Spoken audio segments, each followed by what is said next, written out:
Bonjour à tous mes frères et sœurs. Voici encore une petite vidéo. Voilà, ça fait un bon petit moment que je n'avais pas fait de vidéo. Et voilà, avec le Seigneur, il peut y avoir des laps de temps assez grands qui séparent des périodes de bénédiction, mais il peut y avoir aussi des périodes de vide, qu'on peut appeler des périodes de vide, des périodes où il n'y a pas forcément de message, des périodes où le Seigneur veut nous apprendre, notre bon papa veut nous apprendre à méditer sur nous-mêmes, à nous rencontrer nous-mêmes au fond de nous, rencontrer les problèmes, les adversaires que l'on a devant soi. Et je pense que ces périodes où il n'y a pas de message, il y a pas d'apport spirituel, ce sont des périodes très importantes qui nous permettent non pas de sombrer vers le bas, mais qui nous permettent de nous stabiliser à la stature qu'on a acquis. Voilà, à la stature qu'on a acquis, dans le sens où c'est notre objectif dans la vie. Et je pense que l'Esprit Saint nous donne tous cet objectif-là. C'est de devenir des personnes droites, des personnes qui pratiquent l'équité, l'amour et la justice. Des personnes qui atteignent la stature de Jésus-Christ, notre grand Seigneur. Alors, pour ces personnes qui ont ces objectifs-là, il faut savoir que ce n'est pas, c'est pas comme ça là, et puis tout d'un coup, ça y est, on devient l'image de Jésus-Christ. Mes frères et sœurs, dans la vie, tout se passe comme ça. Il faut commencer quelque part. Et tu sais que tu as un but, t'as un objectif, tu sais, tu as un chemin à accomplir. Tu ne peux pas sauter le chemin et arriver directement vers le but. Donc on doit passer des étapes. On doit franchir des paliers. On doit être éduqué par notre bon papa. Et il faut prendre conscience de ça, mes frères et sœurs. Et pourquoi donc je vais vous faire ce message aujourd'hui? Parce que notre bon papa me met à cœur de nous encourager sur un point. Et ce point, c'est le découragement. Ce point, c'est le doute. Ce point, c'est l'accusation sur nous-mêmes. Alors, je vais expliquer. Voilà, il y a quelquefois dans notre démarche spirituelle, dans notre démarche de notre vie, voilà, on sait tous que voilà, on est des êtres humains, donc on a une vie à mener ici-bas sur Terre, on a un loyer à payer, on a peut-être une femme à gérer, on a des enfants à gérer, on a un travail, des collègues, des relations à gérer, beaucoup de choses de ce type-là. Ça s'appelle la vie de tous les jours. Et ben, à travers cette vie, on essaye nous aussi, les enfants de Dieu, de grandir spirituellement. Et il faut jamais oublier que c'est notre croissance spirituelle qui va déterminer la stabilité de notre croissance matérielle. C'est notre croissance spirituelle qui va déterminer la stabilité de notre croissance matérielle. La croissance matérielle, c'est tout ce que j'ai dit. C'est voilà, la maison, les enfants, la gestion avec les enfants, les relations avec les êtres humains. Tout ça, c'est de l'ordre du matériel, c'est de l'ordre de l'échange de l'humain, quoi. Mais dans le côté spirituel, il faut que l'on ait aussi une croissance. C'est pour ça l'apôtre Paul dit on commence par être nourri par le lait spirituel. Donc, dans cette notion de lait spirituel, le lait, c'est quoi? Le lait, c'est dans le monde d'aujourd'hui, dans le monde, notre monde, le lait, c'est ce qui fortifie nos os, ce qui apporte le calcium, donc ce qui nous fait grandir, ce qui nous renforce. Donc l'apôtre Paul donnait cette image qu'il faut que l'on prenne le lait spirituel. Et après le lait spirituel, on passe à la nourriture solide. Tout comme le petit bébé, au début il boit le lait de sa maman, et après au bout d'un moment il a été sevré. Et quand il a été sevré, il est temps pour lui de pouvoir manger les aliments qui vont le mener aussi à une croissance différente, plus solide, plus stable. Donc vous voyez mes frères et sœurs, c'est pareil spirituellement. Et c'est pareil, et je dirais même plus que c'est primordial de ne pas oublier cet aspect spirituel. Donc il faut prendre conscience que l'on doit grandir spirituellement. Il faut prendre conscience que l'on part d'un point de départ. On part tous d'un point de départ. Il y en a d'autres qui partent un peu plus haut, il y en a d'autres qui partent un peu plus bas, mais c'est pas ça le problème. C'est pas ça ce qui est important ou pas. Ce n'est pas de se comparer, ce n'est pas de regarder l'autre et de se dire oui, lui il a compris plein de choses, lui ça y est, il a avancé dans son chemin spirituel. Non, parce que mes frères et sœurs, nous sommes là pour nous entraider. Comme l'apôtre Paul nous le dit si bien, il nous donne l'image de la course. C'est une course à franchir.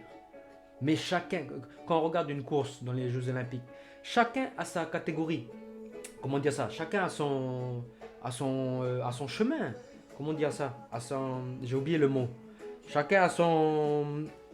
Par exemple, dans le sprint de 100 mètres, quand tu cours les 100 mètres, ben, tu peux pas aller dans le chemin de l'autre. Tu peux pas te déborder, tu es obligé de rester dans ton canal. C'est un peu pareil pour le chemin spirituel des enfants de Dieu. Chacun a son canal. Mais à la différence d'une course de 100 mètres, c'est que nous ne sommes pas là à faire la course pour dire c'est moi le premier qui va gagner la victoire. On doit se comporter tel à l'intérieur de notre cœur, comme Paul nous dit, on doit courir et atteindre le but pour gagner la couronne. Notre grand frère Paul ne nous parle pas de cet aspect de rivalité. C'est-à-dire on doit courir gagner la couronne, c'est-à-dire que ceux qui sont à côté de nous, on doit les massacrer, on doit les battre.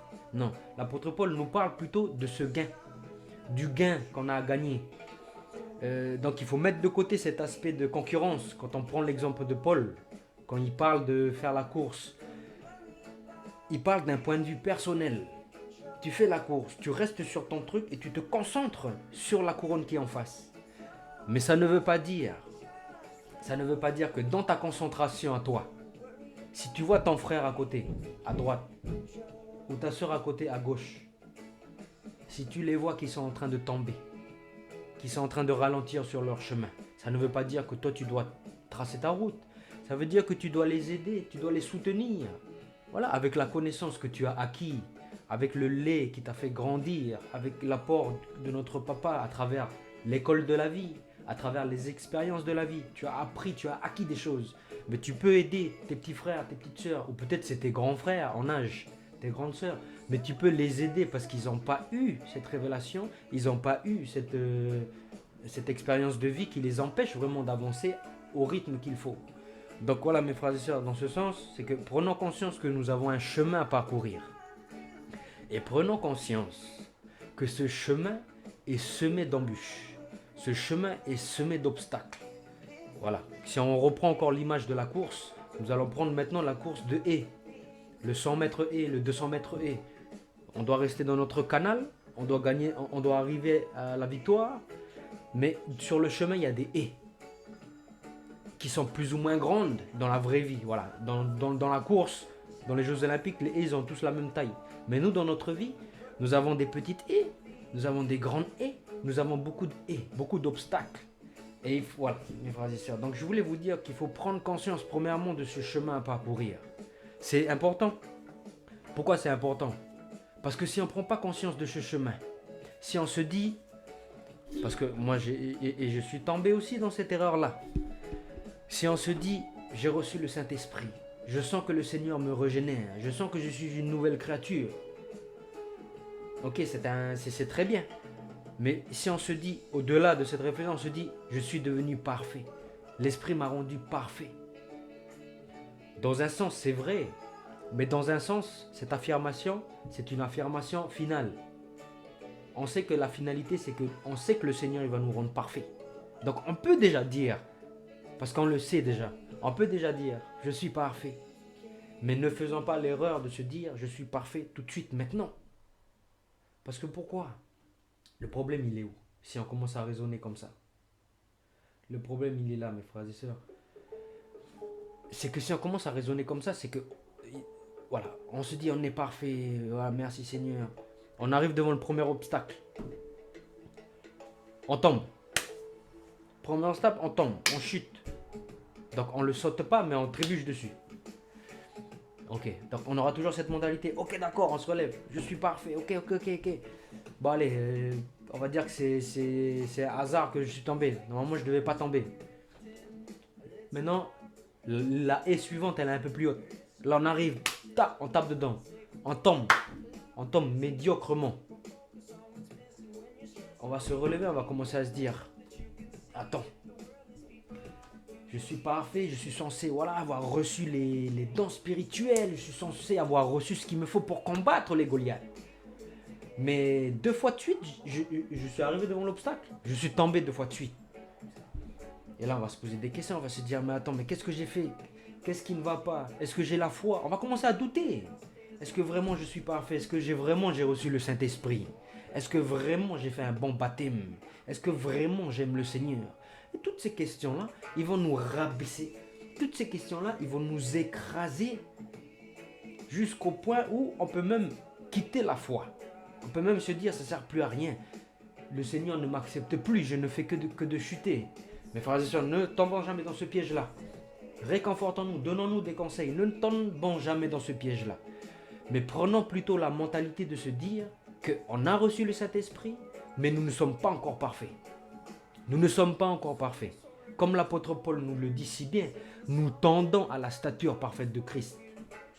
Nous devons atteindre la stature parfaite de Christ. Donc la perfection, nous devons atteindre. Ça veut dire si on doit atteindre, ça veut dire qu'il y a un chemin. Ça veut dire que tu pars d'un état de médiocrité et tu évolues vers un état de perfection qui est jalonné par des expériences de vie que Dieu a mis sur notre chemin. Donc voilà, aujourd'hui, prenons conscience de ce chemin-là. Pour ceux qui sont baptisés depuis quelques mois, quelques années, voilà, on peut se dire, bon, ça fait déjà 2 ans, ça fait déjà 1 an que je suis baptisé, mais il y a dans ma vie, il y a toujours des adversaires, il y a toujours des obstacles que je n'arrive pas à franchir.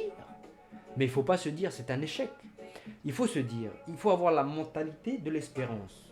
Il faut avoir la mentalité de la foi. Il faut se dire, d'accord, l'obstacle qui est devant moi, cette chose-là sur laquelle je trébuche toujours, elle veut me faire ralentir parce que c'est un obstacle sur mon chemin.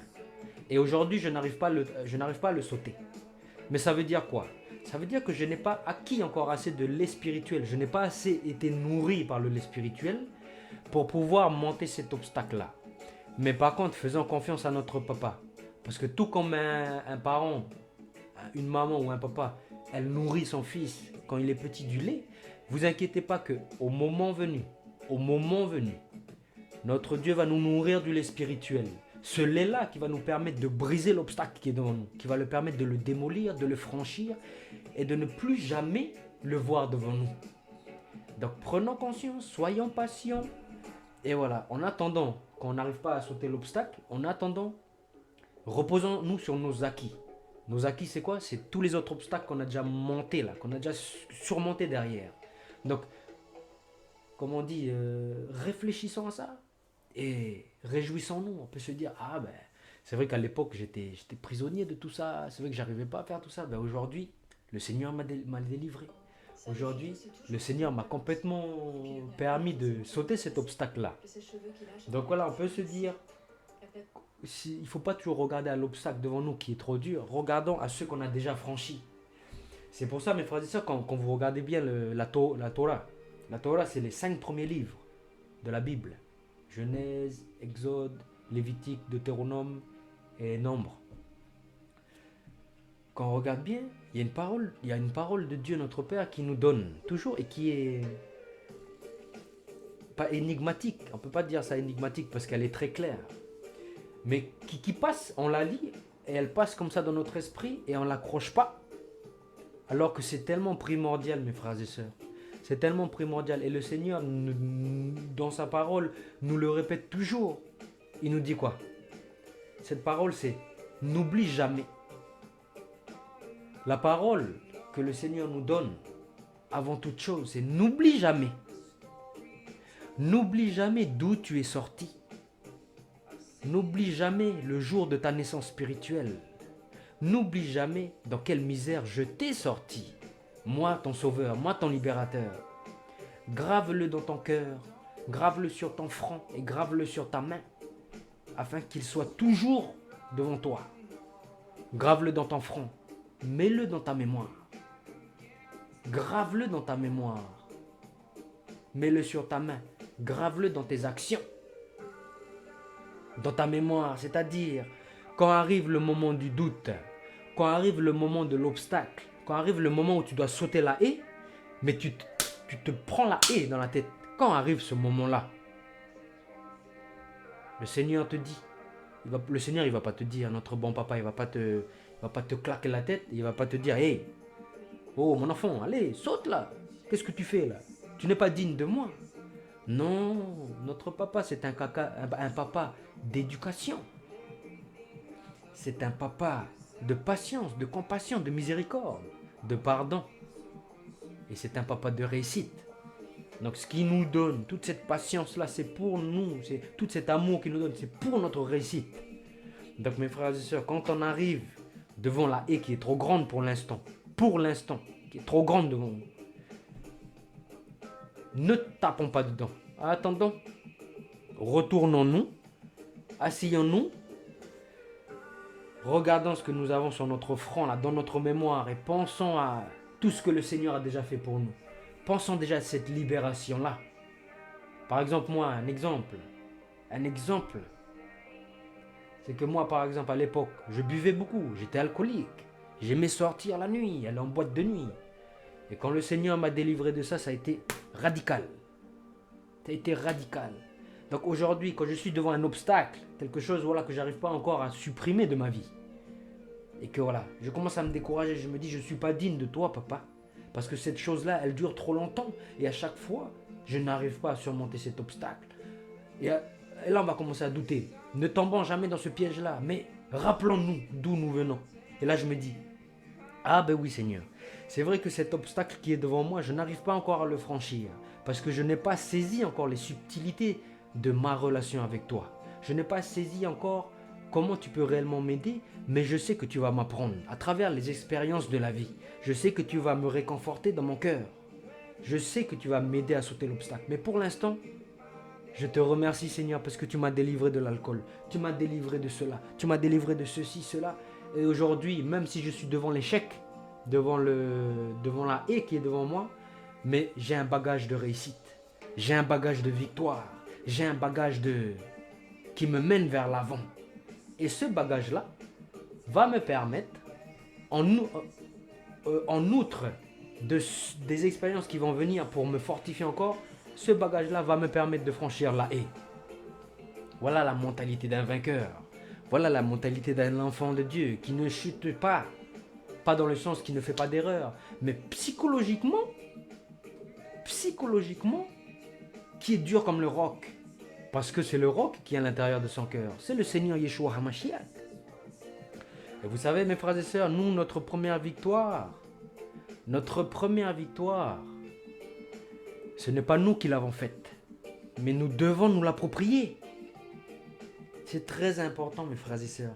La première victoire, ce n'est pas nous qui l'avons faite, mais nous devons nous l'approprier, parce que c'est ce que le Seigneur nous demande.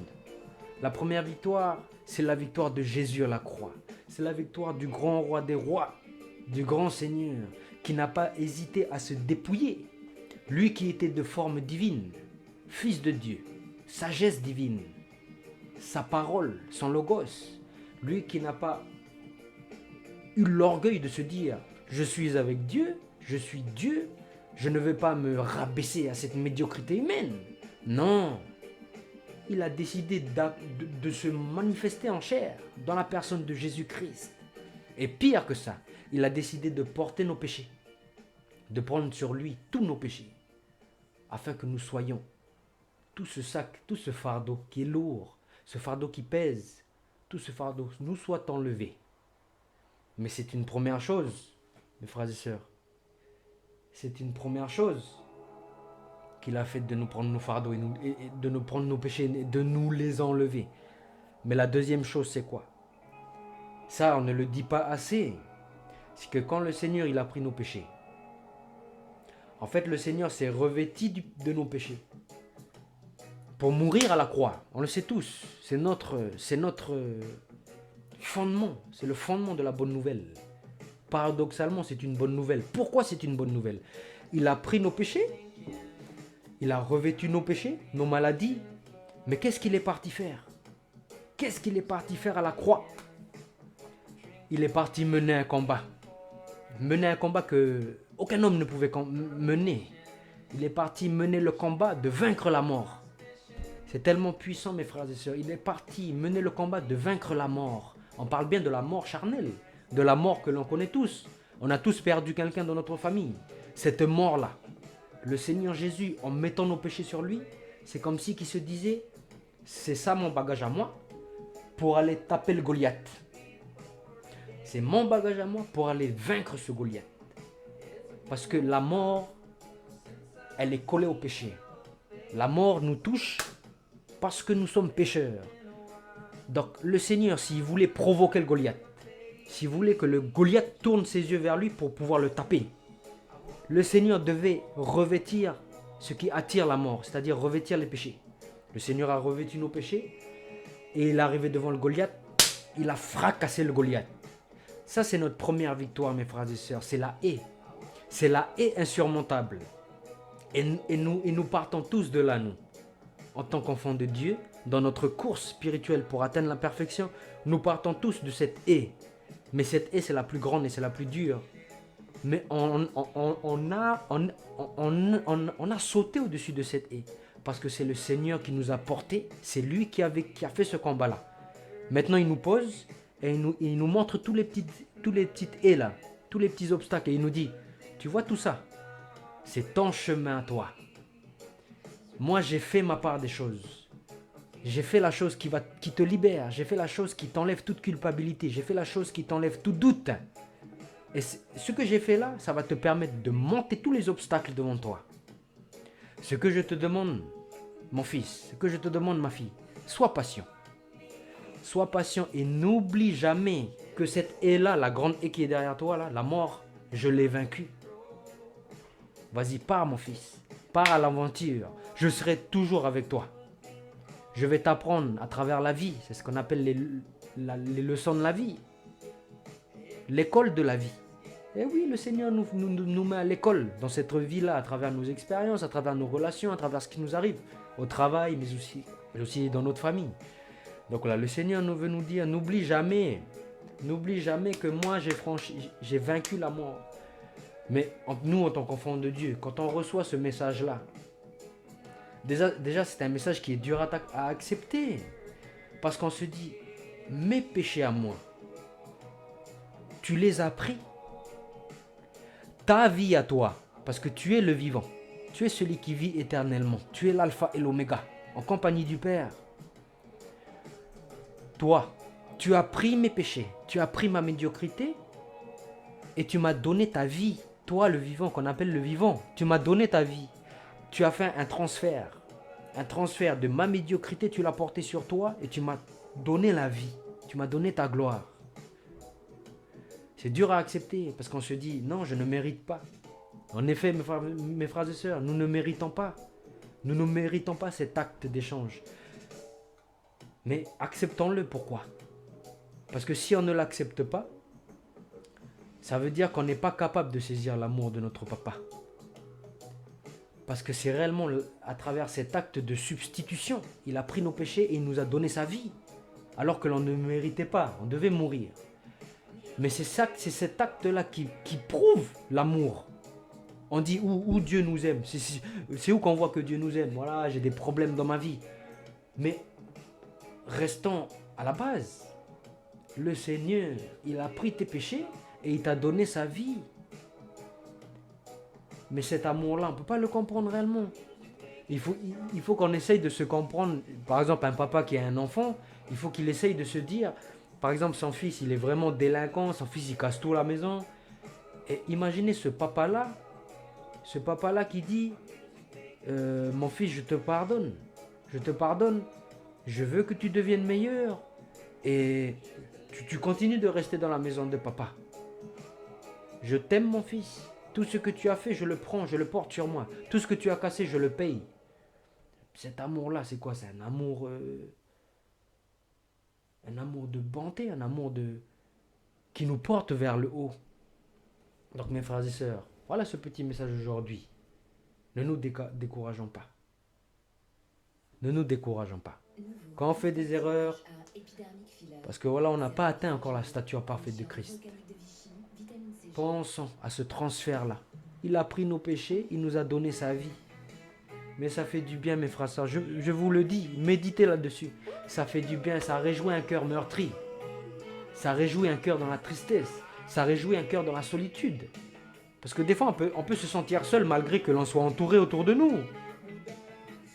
Tu es entouré de tes amis, tu es entouré de ta famille, tu es entouré. Mais dans ton cœur, c'est la solitude, c'est la sécheresse. Parce que tu crois que le Seigneur t'a abandonné. Quand tu fais une chute, tu crois que le Seigneur n'est plus avec toi. Erreur fatale. Erreur fatale.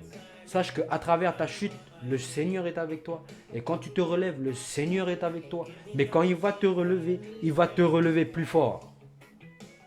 Quand il va te remettre sur tes deux pieds, il va te donner quelque chose en plus que tu n'avais pas avant ta chute. Et cette chose en plus là, ça va être cette chose qui va permettre de recommencer, tu reviens devant la haie, mais là tu vas la sauter, là tu vas la casser, là tu vas la détruire. Et quand on commence à prendre cette mentalité de combattant, mais ça c'est dans la tête mes frères et sœurs, c'est dans la tête. Quand on va commencer à grandir spirituellement comme ça, quand on va commencer à avoir un mental d'acier, un mental d'enfant de Dieu, un mental de je ne doute pas, j'avance, je sais où je vais, je sais d'où je viens. Spirituellement, c'est-à-dire je sais la première haie là, je sais que la mort elle a été vaincue. Le plus grand combat il a été mené. Il me reste que des petits combats moi devant moi pour arriver à la perfection. Je sais tout ça. Il n'y a pas une seule personne sur cette terre. C'est pas quelqu'un qui va me rabaisser devant moi. C'est pas un collègue, c'est pas un ami, c'est pas ma propre femme, c'est pas ma propre famille qui quand il va avoir une mauvaise parole sur moi, ce n'est pas ça qui va me faire fléchir les genoux. Moi j'avance. J'avance, j'aide les gens, j'aide mon ennemi, je bénis mon ennemi, je prie pour lui. Et quand on va commencer à avoir cette stature-là, on va se rendre compte que tout est à nous. Tout est à nous. Même si on ne le voit pas encore, tout est à nous. Mes frères et sœurs, voilà ce petit message d'encouragement aujourd'hui. Et pour finir, je vais vous dire quelque chose. N'oubliez pas l'amour et la paix. Soyez en quête de cet amour entre les hommes. Soyez en quête de cet amour entre les hommes. Dans n'importe quelle de vos relations. Soyez en quête de cet amour. Soyez en quête de la paix entre tous les humains. Soyez dans cette quête-là. Et si vous voulez vraiment saisir le commencement de comment je dois faire pour aimer mon prochain, si vous voulez commencer à embrayer, à mettre la première et puis à démarrer dans cette démarche d'amour et de paix envers autrui, tout passe, comme je vous ai dit tout à l'heure, tout passe d'abord par la croissance spirituelle. Parce que c'est la croissance spirituelle qui va stabiliser ta croissance matérielle. Donc tes relations avec les autres, tes bénédictions, ta maison, tes biens spirituels, tes biens matériels, tout ça, c'est ta croissance spirituelle qui va stabiliser tout ça. C'est pas l'inverse. C'est pas parce que tu seras bien, tu auras une grande maison, que aïe, tu vas savoir marcher avec Dieu. Non, c'est l'inverse. Apprends à marcher avec Dieu dans n'importe quel moment. Dans le désert, dans la catastrophe, dans les bons moments. Apprends à marcher avec Dieu dans tous les moments de ta vie. Et tu verras que dans le matériel, ça va se manifester vers de la restauration, vers de la guérison, vers la paix, vers l'amour. Donc si vous voulez vraiment saisir comment aimer votre prochain, saisissez cet amour que Dieu a fait pour nous à la croix. Méditez, méditez, méditez et demandez au Saint-Esprit de vous révéler les choses cachées, le mystère qui se cache derrière la personne de Jésus-Christ. Voilà mes frères et sœurs. C'était ce petit message aujourd'hui pour nous réconforter et pour nous dire, la conclusion c'est de nous dire que malgré les difficultés, en tant qu'enfants de Dieu, nous pouvons toujours tomber. Tant que nous n'avons pas atteint la stature parfaite de Christ, nous pouvons toujours tomber. Mais cette chose c'est normal, nous sommes sur un chemin, on grandit, c'est comme ça. Donc quand on tombe, ne jamais se démoraliser et de se dire que Dieu ne nous regarde plus. Alors on peut se culpabiliser parce que voilà, on en a marre de chuter. Mais cette culpabilité, ça doit se transformer en joie et de se dire « Ok Seigneur, mais tu m'aimes tant que tes regards sont toujours sur moi. Tu m'aimes tant que ta main, elle est toujours dans ma main pour me relever. Merci Seigneur. » Voilà la mentalité d'un combattant. D'un combattant, mais qui ne se considère pas autonome, qui se considère soutenu par le roi des rois et par le papa de toute créature. Voilà mes frères et sœurs. Soyez grandement bénis. Que ce message puisse toucher un maximum de cœurs, papa. Et qu'il puisse nous ouvrir les portes vers les victoires. Je remets cette prière dans le nom de Jésus-Christ, Yeshua HaMashiach, votre Fils, notre Seigneur et notre Roi. Ainsi soit-il. Amen. Soyez bénis mes frères et sœurs.